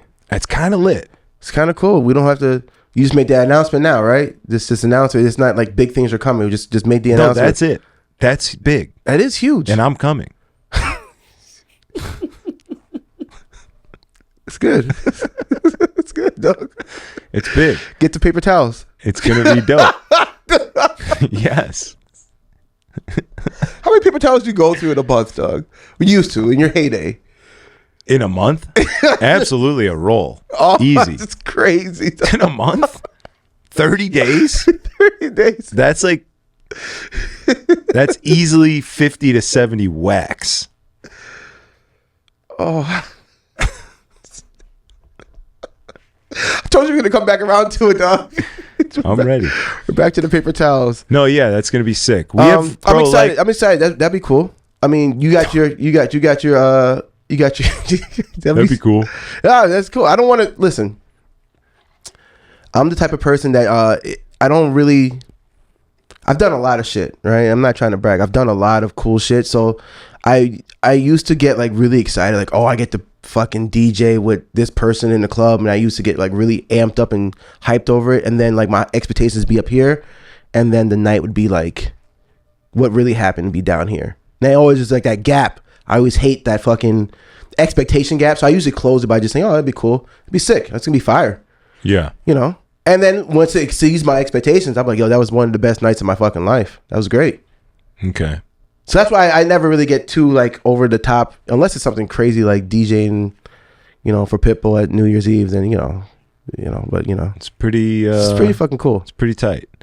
I mean, just the fact, just where we are going to be, without even having Pitbull. If Pitbull wasn't there, just DJing that party is fucking sick. That party last year was cool. Yeah, it's sick. Yeah, it's fucking sick. Yeah, that's a level of the world that I've never experienced before. That's a whole nother world that I've never been introduced to prior to last year. So just that in and of itself. The private event or just Cabo themselves? Just the clientele that attends that event. The celebrities and extremely rich people that we are DJing for. Okay. Is not the drug dealers that are buying bottles in the club that we're normally DJing for. You don't. That's crazy. You've DJed for celebrities though. You DJ. Like you DJ with Tom Hanks' son. Yes. Me and Chet Hanks. Cool. You know that Chet Hanks got served in the parking lot of Bottle Blonde moments before performing. No. Yes. Served for what? Served for, I believe, domestic violence. Oh, that's not funny at all. It's pretty hilarious. Not the act of domestic violence, but getting served, pulling up to your gig, pulling up to Bottle Blonde, and they knew that you were going to be there, so they were waiting for you in the parking lot. That's crazy. To serve you before you go on. Are you allowed to tell that story? Hilarious. That's crazy. It's hilarious. That's wild. You guys got... he had an attitude with you, didn't he? Yeah, he was a fucking jag. Okay, well, he just got served with papers. It does make a little bit more sense when you find look at it. Out. If I go to this spot and get served with papers, and I got some young jack off kid fucking DJing with me, I'm not gonna be so nice to him. I'm gonna be like, yo, fuck off. Yeah, well, not really, but also, you know, when Bottle Blonde, this was Bottled Houston, and they were booking acts like pretty much weekly, like every week they were booking some sort of artist to perform. And me and Dolo would always be like, all right, how do we connect with this person's team and find out if we're DJing, if they have a DJ, do we need any specific music? Do they want to send us anything? You know, like all the normal shit that you would do to prepare for such a thing. Mm-hmm. Everybody was impossible to communicate with because I'm talking to MCB, who's the entertainment director of Bottle Blonde, who's talking to the guy who runs the company that books the artists, who's talking to the artist's manager, who's talking to the artist. Like, just trying to get one fucking simple question answered is impossible. So we would always go in blind. We would download some music and shit. Like, who the fuck knows any Chet Hanks song ever other than White Boy Summer, because that was a banger. So we had that. And then I thought he just DJ. He raps? No, he's a rapper. He's an artist. Huh, so that's unfortunate. He comes in and we have like 2 of his songs. He comes in with no DJ, so we're DJing, and he's like on the fly telling us shit, and literally he asked us for something and we're like, we don't have that. And he was like, he got mad. He said something on the mic like, all these DJs are unprepared or some shit, and we were like, what the fuck? In our fucking house? So he gets done performing and we get back on the mic and I go, who's ready to hear some music that they know?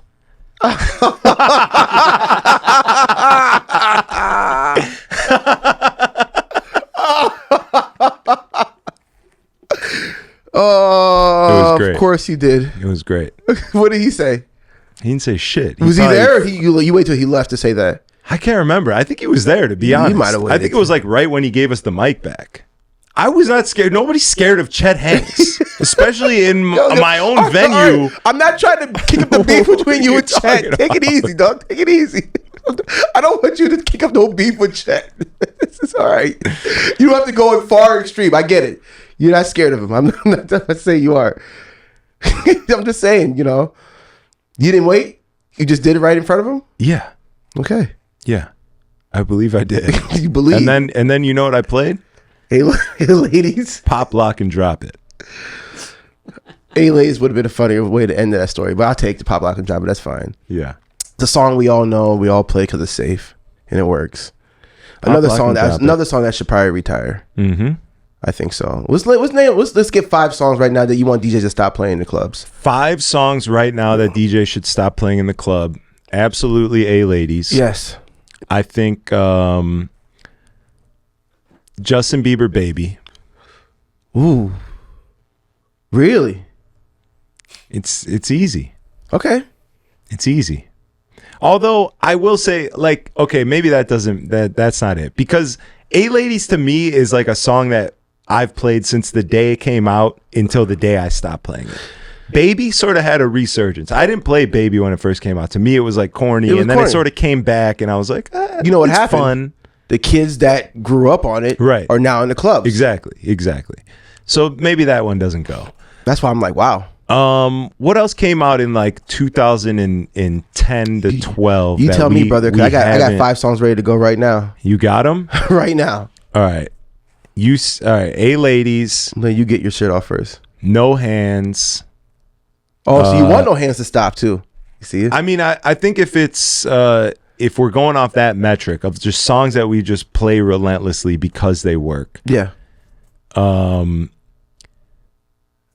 What else? Let's really piss off the DJ community. Go ahead. What else?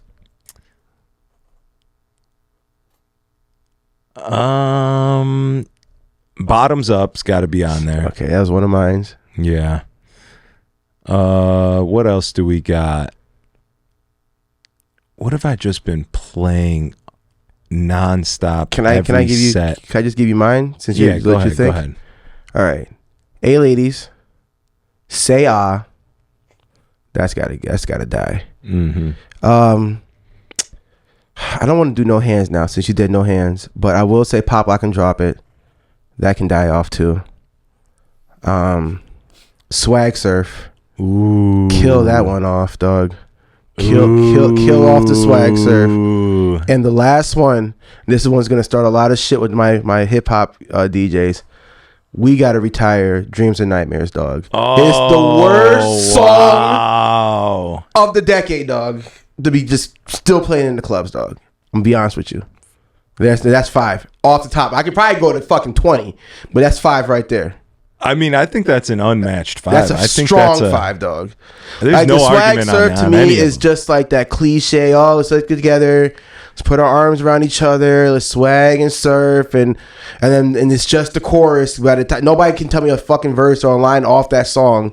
I played that song for the last 20 years, and I couldn't tell you one line off of it outside of just the hook. Let me just play the devil's advocate here and say, what song brings people together and makes them all dance and do the left and right the same kind of way that Swag Surfing does? There is none. So that my argument, if I'm playing devil's advocate, I'm not saying that we should keep playing it because I think it should die, but I think that a strong argument would be that song in particular has like a real physical effect on the crowd and like glues people together in a way that definitely A Ladies doesn't. You know what I'm saying? Yes, I do see that point. But it should still die. It should die. You don't need it. You could absolutely go you know what's crazy about the Swag Surf is back, I forget what year this was. I went to Atlanta for a Core DJs. I don't know if you know who that is, but it's like a hip hop like coalition of DJs. They had like their 10th year anniversary. This is how long ago this was. And I went down there, and it's really like an artist to DJ meetup. We did a bunch of other things. I got to meet Diddy down there. That was kind of crazy. How crazy? It was crazy, man. It was funny because sidetrack real quick. We got to meet Diddy, but like it was Diddy, Cassie, and what was that guy? The other rapper that was with him, Redman? No, not Redman. Redman was never with him. Red Cafe. You know who Red Cafe is? Oh, dude, they had a hit. They had a hit. Red Cafe, Cassie, and Diddy were all together at Diddy's mom's restaurant or wherever the restaurant he has out there, right? And it was the first time that anybody has ever seen Cassie with half her head shaved. She popped up and I'm like, oh, there's Cassie. I'm like, what the fuck is going on for her hair? And it was like half her hair was shaved. And then after that, you started seeing the pictures came out, and then like they did a video, and it was like her hair caught the internet. We got to see it before anybody else. It was really fucking cool. It was a moment where a lot of girls started shaving half their head and whatever. Made it cool. Come to find out, she shaved her head because Diddy was yanking her by her hair and pulled a big chunk of her hair out, and she had to shave half of it. Wait, when did that news come out? Like recently? That news came out recently. That's like the reason why she tied that back to like, when Cassie first shaved her head. That's why she started shaving her head, because Diddy was pulling it. No dragged way. her and pulled her hair out her head. But I got to see it, and I just thought it was just some cool fashion shit. And it was like some swaggy, like, oh, she's a boss bitch. I'm gonna shave half my head and like get this cool swag going. We were the first ones to see that. That was nuts. That's pretty cool. That was kind of crazy. It's a nice piece of Black history. What?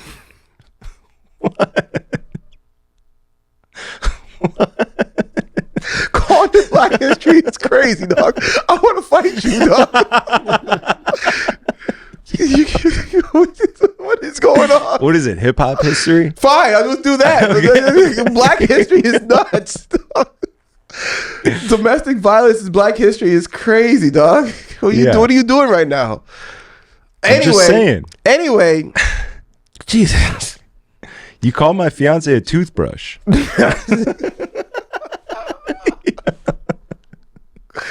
At the beginning of this pod, I need you, Diamond Custody, to put up a disclaimer that all things in this podcast is for satire, is jokes. None of this shit is for real. I think people I'm not really an that. asshole, guys. I'm just podding here. I'm just talking shit for content, man. There it is. I think people who watch this understand it. And I think people who don't normally watch this and take it out of context, I like that. See, you like this shit, but I was talking to you about Atlanta for something. Oh yeah, so we went down there anyway. So it's an artist to DJ relationship thing, right? And so long story short, these young kids who I knew because I was in the college scene of like hip hop music, and I kind of knew of this song, came out and it was Fast Young Life or Fast Live, whatever, Fly. It was Swag Surf, and I remember teaching all the old DJs at the time, like, oh, these guys are really big in Atlanta. Like this is the next big thing, and they did their song. I probably have it on camcorder.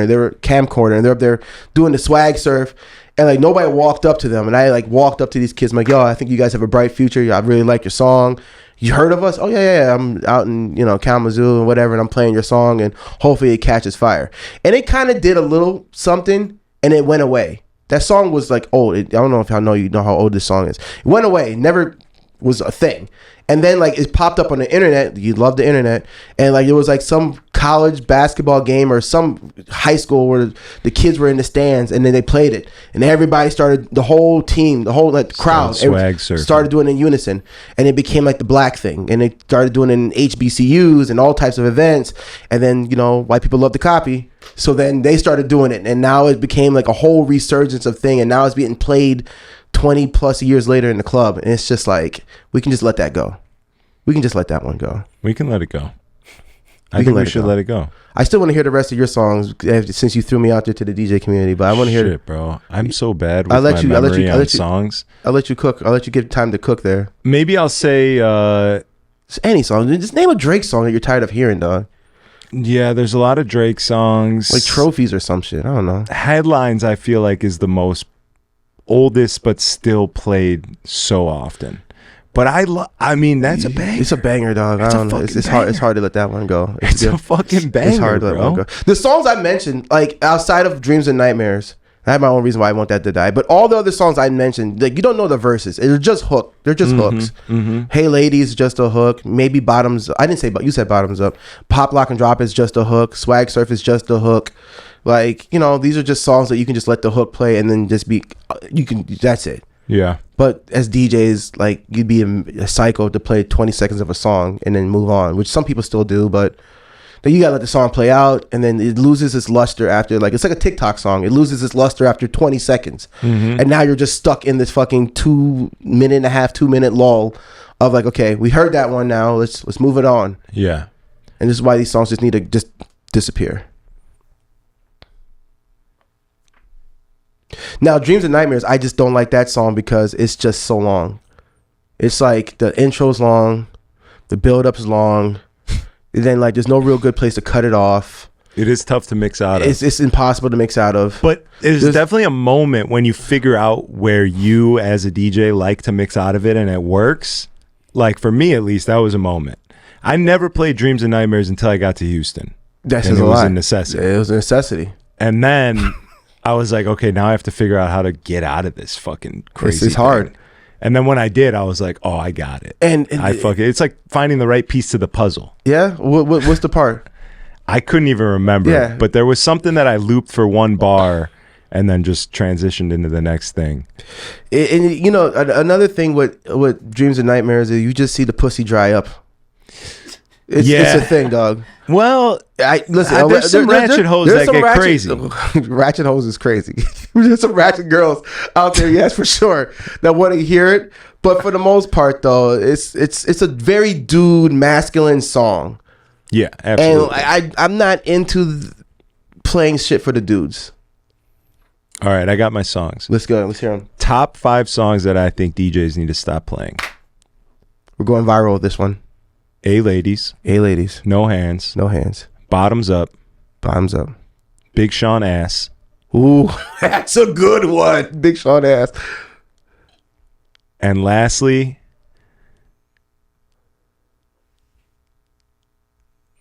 we'll edit this one out as far as when this clip goes out. Sure. I just blanked on it. I just forgot it. I had it. What was it? Bad and Bougie, Migos. Ooh, really?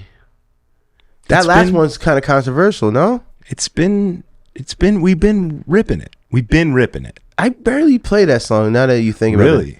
I don't really, that was like a staple. If I was playing hip hop, I'm playing Bad and Bougie. That wasn't my go-to. I would throw that on every now and then. I would say like, yeah, okay. That was a big one for me. When did Bad and Bougie come out? That came out like 2016. Let me pee real quick. Oh, did it come out that? See, it's like 2016. I feel like it came out before that. But if it's 2016, then it hasn't really Hey Siri, been that long. When did the song Bad and Bougie come out? Bad and Bougie was released on October 28th, 2016. Yep. Sometimes you're right, you just be right, man. Wait, what date? October what? 28th. Yeah, actually. Just came out.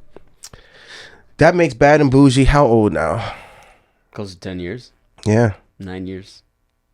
It's a 9-year-old song, which I'm not mad at. But I think it's a time and a place because obviously that was the sound of the 20 teens.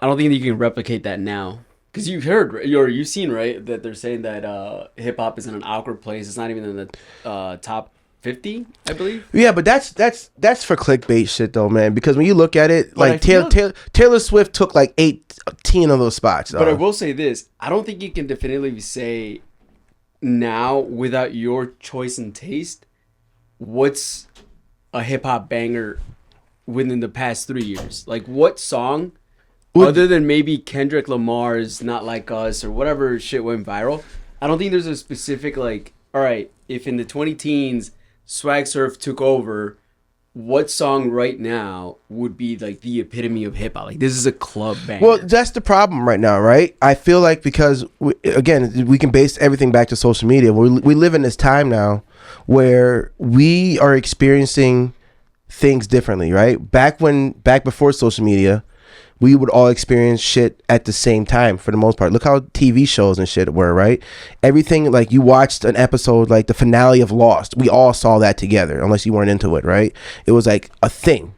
Now when you fucking Stranger Things is coming out, we're all going to watch it at our own time. Nobody's collectively going to watch something at the same time. I may watch it this coming out, or I may watch it a year from now, I may watch it 2 years from now. I've still seen it. It's just now that everything is so over the place. So then when you have that, there's no collective of everybody saying this is the thing together. even with streaming, right? Like when music drops, or it used to drop back in the day, like it would be like the radios would play it. It was on MTV. It was everywhere. There was so much promo. You would have to you would go and see it. Now, like a record drops, it's like it's on Spotify. You got to go to the For You page, and if you happen to see it, great. If not, then you got to kind of, oh, did you hear that Clips album yet? I haven't heard it yet. It's really good. You should probably check it out.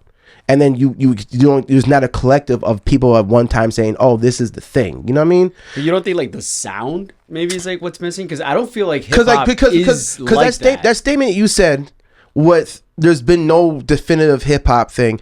I feel the opposite. I feel like hip hop has put out some of the best albums this year I've seen in a very long time. Clips album was phenomenal. Freddie Gibbs album was fucking phenomenal. But to listen to that, those are like great records that you could say, hey, you could go back to this in the next 5 years and be like, this was a great record. But I don't think there's like a hit that comes out that you would because say like, hits are made by the machine, dog, and the machine doesn't work anymore. Exactly. The machine used to be able to feed you. They'd say, this is our hit. We're putting this out and we're force feeding it to everybody because they only get their music through the radio and they only get their music from hearing shit on TV or whatever. Yeah. When you have an option to fucking, I can cut on Spotify and can listen to this record that they're pushing on me that's on my playlist, or I can just switch over and play something else. We have too many options.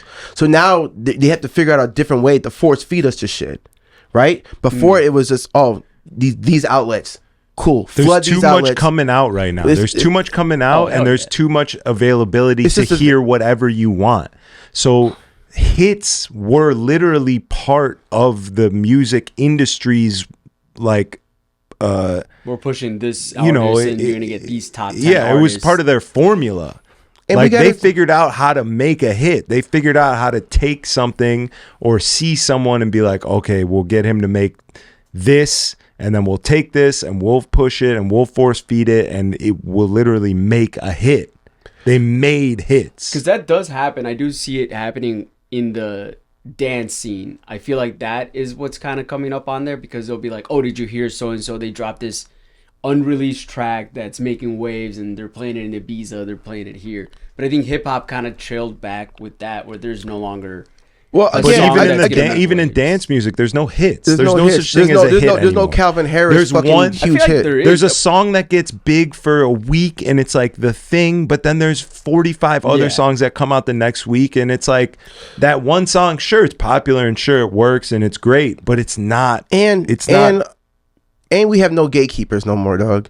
Well, that's the thing. There's nobody stopping you from releasing your hit, right? So like, then that opens the door for a lot of shitty music. When you have nobody fucking saying, okay, you can come through, this is good enough, we'll push this is cool. Now you got anybody with a fucking microphone, we can make a rap song right now and upload it to Spotify or whatever, and it could go big, it could go whatever, it can go local, it was whatever. I can't tell you how many fucking times I'll see like a story and people are just riding around in their cars playing some shit I've never even heard of. I'm like, yo, what is this? But everybody in that car knows what the fuck it is. You know what I'm saying? And I think and because of that's why we don't have any definitive hits. And I think the idea of a hit is going to have to change. Like, it's not going to be the same record sales. Nobody's going out to buy records anymore. We're basing our hits off of like what Billboard tells us or like what Spotify tells us, which is a scary place. You know, nobody's fucking physically going out and buying records anymore. See, so it's to me, how do I know that that's not a hit? Again, I think we've had some fun. I can keep going with the great hip hop albums we had this year, but nobody's pushing those hip hop albums as hits, and that's fine. But it's also not radio music. They're not radio music either. Dance music. It's not pop music. But it's good quality music. And I never, and again, I've never personally as a DJ never needed another entity or another publication to tell me what's hot.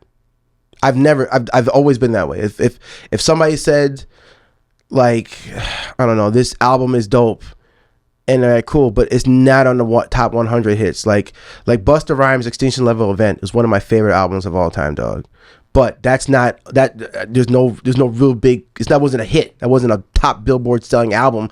I don't think Busta even charted with that fucking album at all. You know what I'm saying? But it was a phenomenal album. I can recognize it's a great album, and I enjoy it.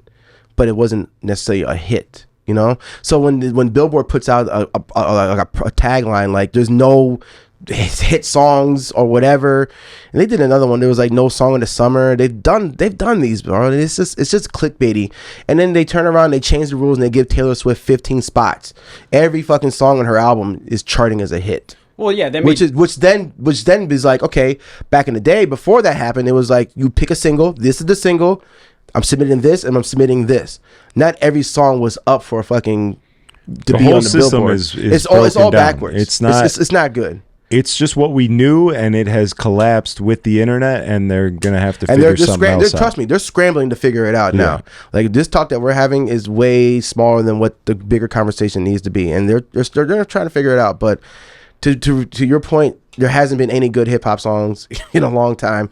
But like, I feel like there is, but like not for a mainstream. Like if you go and fucking go to a urban party, you'll hear a bunch of new hip hop that people fucking love.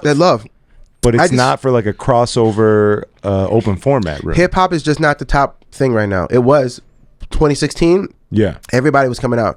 Even Post Malone dropped a hip hop album. Everybody's dropping hip hop.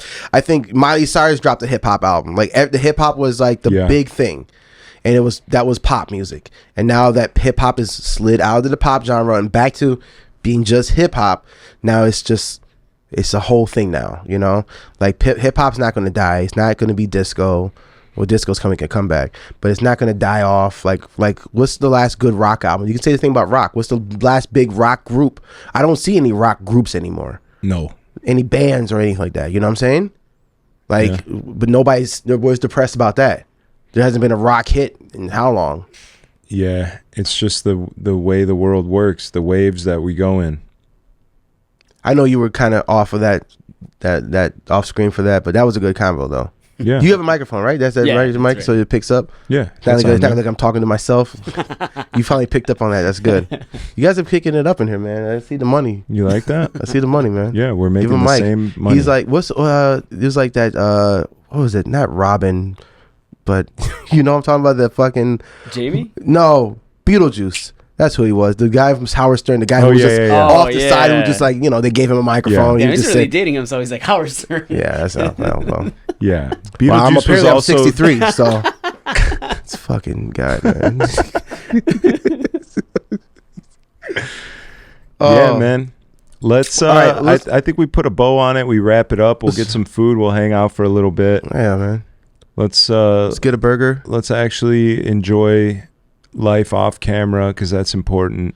It's important. It is always touch grass. It's good. Yeah, touch grass. It is good to have you here, though. I feel like not.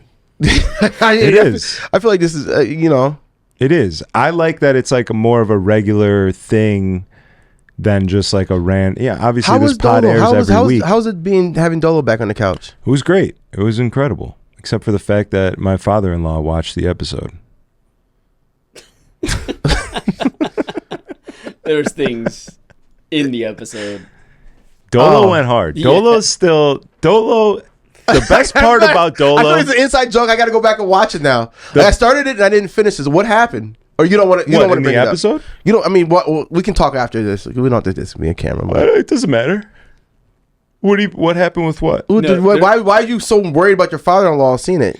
Oh, I think it's just a little shocking to him. I don't think he didn't know me in 2016. He didn't know me when I was running around with Dolo and all the things that we were doing, and it's just another a look into my past that he probably wasn't ready for. But that's not a problem. Oh, okay, not a problem. It was just kind of funny. He watched the one and first episode he watches. Knows who I am. Has he seen the show and seen what I? I think that was the first episode he's ever watched, and that's why it was funny because it was Dolo. Got it. And it was like a little reckless. Introduction. Right. Got you. But no, I mean he knows who you are because he knows that I work with you every week. But I don't think he's ever watched. How is it with the in-laws so far? Like, is it like it's great? Do you feel like you have to? I mean, of course you're gonna say it's great on camera, but I mean. It is great. I'm saying, I'm not. Of course, this fucking guy, he's good. Let me get to the question. All right, go ahead. Do you feel like you're comfortable around them? I feel very comfortable. I felt accepted into their family like the moment that I met them and have dinner with them, and like it's always felt very nice and hospitable, and like, yeah, I'm comfortable, but I'm also not like, you know, making Black History jokes yet. Like the key word in that sentence is yet. I'm the best version of me. You know, I'm the meet the parents version of myself. I'm definitely more held back. Like him watching this pod was probably like, oh wow, I've never seen him act like a fucking goof. Like, yeah, I'm goofy, I make jokes. They know who I am, but like, am I fucking DJ Strategy on Thanksgiving? You know what I'm saying? Like, no, but yes, you doing I'm Thanksgiving this year? I've been to Thanksgiving there a couple times. Oh, okay. Yeah, it's kind of my thing. Okay. No, they're awesome. They're awesome. That's good. Of course. Yeah. Yes. They're great. And you know, it's obviously everything takes time. You're always on your best behavior. Not that I'm gonna like go crash out or something, but you know, maybe I'll get a little more. You start to. The more you see somebody, you start to pick up on things, and you're like, oh, okay, I'm gonna be honest with you. He thinks that's funny. He'll think this is, you know what I mean? Like, I'll be honest with you, man. When we started working out. When we start working with each other, I knew we knew each other. Yeah, but I don't think we really hung out as much as we did. Clearly, on this intimate of a level. Yeah, gotta say. Getting to know you has been interesting. Oh yeah, well, it's been interesting, dog. Tell me more. It's been a little interesting, dog. No, I'm just saying it's not a bad thing. It's just like things that you portray as DJ Strategy instead of Zack. Zakaria.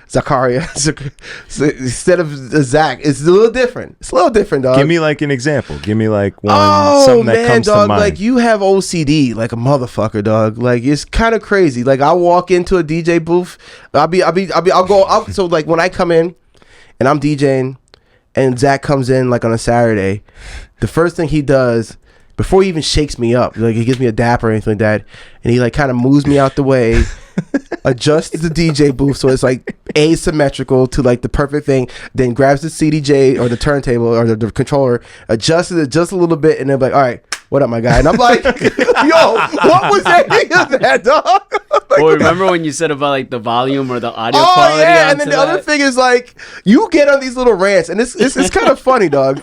But you get on the rant, like, you know, you're just like, I call it the old man Jew, but you get on a little rant and you're just like, next thing you know, you're complaining about how much bagels fucking cost, dog. Yeah. The cost of bagels are astronomical. Like, what is going on, you know? Yeah. And you kind of get on with these little rants. And if you just know passing you and just like, you know, opening for you or whatever, you don't really see that part of it, you know? Yeah. So that's another thing. It's not nothing bad. It's just like the more I get to know you, you get to see who someone really is. You get to see a little bit of the quirks. And where it all comes from. And now I know that, you know, I know little things now. Like, you know, your mom's vaccinated to the gills and she's up at 2 a.m. on Facebook. Yeah. And she's a night owl. Or you like the fucking sploos and paper towels. And, you know, I know a little, it's like, you know a little bit more. You get to know a guy. Yeah. Yeah. No, you're right.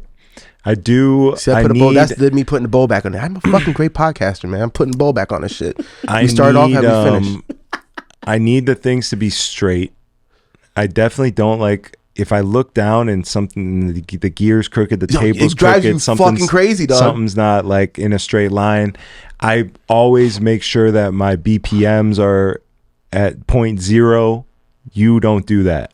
Your shit's always at 0.1. It's like it's crazy. Wait. Hold on. Like if you're playing a track at 124 BPMs, it's usually 124.1. Oh, I need it to be on 0. Oh wow. So like when we switch over. Oh wow. Oh, wait a minute. I'm learning something here. I can't believe you never noticed this. But like when we switch over. I can't believe you fucking noticed this. What do you? Well, I need it. When we switch over, if your song is on and then I'm going to put my song on. If my shit's at 25.1. For some reason, your shit's always at 0.1. Like the same way that I keep my shit like consciously at 0.0, I feel like you keep your shit subconsciously at 0.1. Not true. It's not true. It's not true. But like that's how it feels because it's always fucking at 0.1, and I have to put it back to 0. There's the rant, dog. So you move it at the very slightest of a fucking and fraction. it takes me like 6 times. I like put it up, and it's like at 23.8. That's and called then it's like psychotic 24.1. behavior. I have to get it to 0. You're a psychopath. Absolutely. Okay, as long as we can admit that, man. This has been a great episode of Party with Strategy podcast. The Party with Strategy podcast. Make sure you do all the algorithm activities, like and subscribe. Yes. Algorithm activating activities. We're gonna go grab a burger. Yeah. But come hang out. We're at Celeste Wednesday through Saturday. Check us out on the parade. This will be already out, so We will have already done the parade. We got big New Year's plans, and then 2026. We already announced it. Yeah, and then 2026. Big things are coming.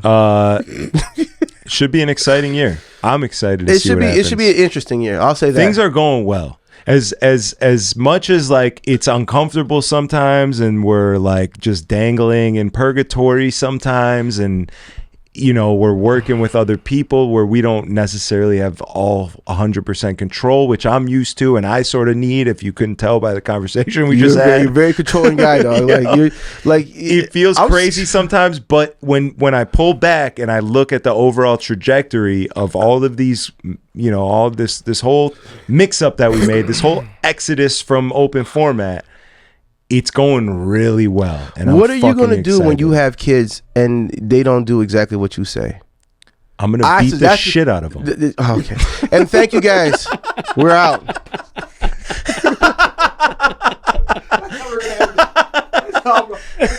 I'm kidding. But thank you guys for watching. Make sure you subscribe to the channel. If you're on YouTube, like the video, drop a comment. Algorithm activating activity. Let's go, champ. We'll see you next time. Well, alright. Battle raps cause I've shaken grown men to the point that they can't even face their own friends. That's why they rhyme about jewels, not life, cause the ice on which they skating is so thin. That's what I love about the human soul. It'll usually show when the truth ain't told.